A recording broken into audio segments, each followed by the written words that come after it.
সেদিন প্রায় বহু বছর পর সরস্বতী পুজোয় নিজের স্কুলে গিয়েছিলাম, কিন্তু সেদিনই মনটা যে এতটা খারাপ হয়ে যাবে সত্যিই আমরা বুঝতে পারিনি। যাই হোক, দিনটা শুরু করেছিলাম একদম সকাল সকাল, একদম সকাল সকাল আমরা রেডি হয়ে পড়েছিলাম। আর সত্যি বললে অবাক হবে তোমরা, জীবনের প্রথমবারের জন্য আমি সরস্বতী পুজোর দিন হলুদ রঙের শাড়ি পরেছিলাম। আমাদের না কোনো রকম কোনো প্ল্যানিং ছিল না সরস্বতী পুজো নিয়ে। যত বড় হচ্ছি এই দিনগুলোর এক্সাইটমেন্টটা ততটাই ফিকে হয়ে যাচ্ছে, জানি না কেন।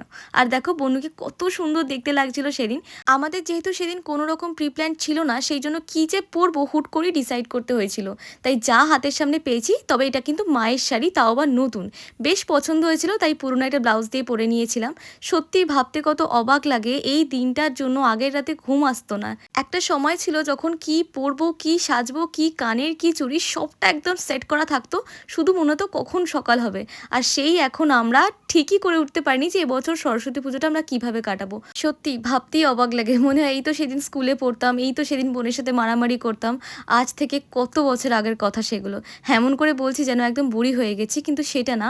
স্কুল লাইফটা কেটে গেছে বেশ কয়েক বছর আগে। শুধু স্কুল লাইফই না, তার সাথে কলেজ লাইফটাও কেটে গেছে অনেক বছর আগে। তো প্রথমেই আমরা ঠিক করেছিলাম ঋষা স্কুলে যাব। মানে এই স্কুলটা হলো দাসনগর চপলা দেবী বালিকা বিদ্যালয়। আর এই স্কুলে কিন্তু আমিও অ্যাডমিশন নিয়েছিলাম, কিন্তু দুর্ভাগ্যবশত এই স্কুলে আমার পড়া হয়নি। সে এক কাহিনী বটে। তবে থাক, আজকে সেই সব কথা নাইবা বললাম। এই স্কুলে এসে তো আমার খুব মজা হচ্ছিল, সব থেকে বেশি মজা হচ্ছিল ঋষুর মুখটা দেখে। কিন্তু স্কুলে আসতেই দেখি পুরো স্কুল একদম ফাঁকা, কেউ নেই, এবং গেটটাও লক করা ছিল। প্রথমে আমরা তো বুঝতেই পারিনি, কারণ সেদিনই 2 তারিখ ছিল আর রবিবার আমরা ভেবেছিলাম সরস্বতী পুজো। যেহেতু কারোর সাথেই সেরকম একদমই যোগাযোগ নেই, সেহেতু আমরা তো জানতামই না যে সেদিন কোনো স্কুলেই নাকি পুজো হচ্ছিল না। যাই হোক, আমরা তো সেজে গুজে ঢং ঢং করে বেরিয়ে পড়েছিলাম 3 জনে মিলে। আর এখানে ঋষু আমাকে দেখাচ্ছিল কোথায় পুজো হয়, কোথায় কি হতো সবকিছু। বাট ঋষুর মনটা এখানে খুবই খারাপ হয়ে যায়। আর ওর সাথে সাথে আমার মনটাও খারাপ হচ্ছিল, তার কারণ আমি ভাবছিলাম যে আমাদের স্কুলেও হয়তো কোনো রকম কোনো পুজো আজকে হচ্ছে না। যাই হোক, তারপর আমরা বেরিয়ে পড়লাম আমার স্কুলের উদ্দেশ্যে।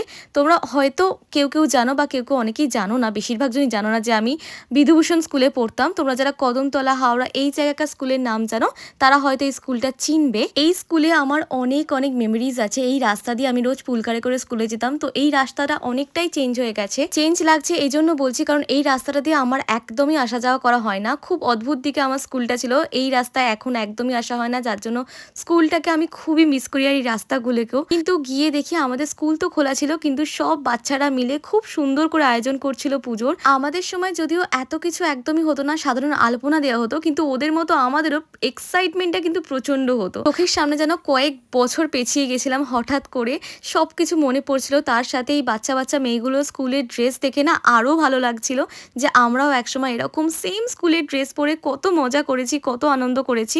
আচ্ছা, তোমরা কারা কারা আমার মতো স্কুল লাইফের এই দিনগুলো মিস করো একটু কমেন্টে জানিও তো, আমার প্রচন্ড ভালো লাগবে। আমার না সেদিনকে মনটা আরেকটু খারাপ লাগছিল, কারণ প্রত্যেকটা টিচারের সাথে ভেবেছিলাম দেখা হবে, কিন্তু সেভাবে কোনো টিচারই সেদিন অ্যাভেলেবেল ছিলেন না, যেহেতু আমাদের সেদিনকে স্কুলে পুজোই ছিল না। যাই হোক, আমরা মন খারাপ করে বেরিয়ে পড়ি। দুজনের মনটাই খুব একটা ভালো ছিল না, তবুও আমার হ্যাপি ফিল হচ্ছিল, কারণ আমি নিজের স্কুলের অনেক স্টুডেন্টের সাথে কথা বলেছি, তারপর টিচারদের সাথে দেখা হয়েছিল অনেকজন।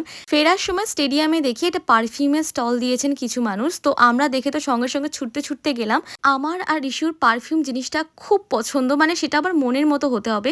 অনেক সময় কি হয়, পারফিউমটা কেনা হয়, কিন্তু যেহেতু অনলাইন কিনি, তাই পারফিউমের স্মেলটা না জেনে কিনলে ইউজই করা হয় না।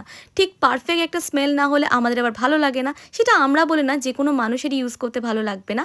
এখানে কিন্তু আতরেরও একটা হিউজ কালেকশন ছিল, আর ওনারা বলেন ওনারা কিন্তু কাস্টমাইজ পারফিউমও বানিয়ে দেন। যাই হোক, এখানে কিন্তু আমার ইচ্ছে ছিল আজকে আমি একটা আতর কিনবো। আতর সাধারণত নর্মাল পারফিউমের থেকে একটু লং লাস্টিং হয়, আর আমার পার্সোনালি ভালো লাগে, আমি আগে ইউজ করেছি। এখানে এত পারফিউম, মানে এত আতরের গন্ধ আর এত পারফিউম আমরা হাতে মেখে মেখে টেক্সট করেছি, মানে শুকেছি, যে পুরো গা হাত পা আমাদের, মানে বিশ্বাস করবে না 24 ঘন্টা আমরা গন্ধটা পাচ্ছিলাম।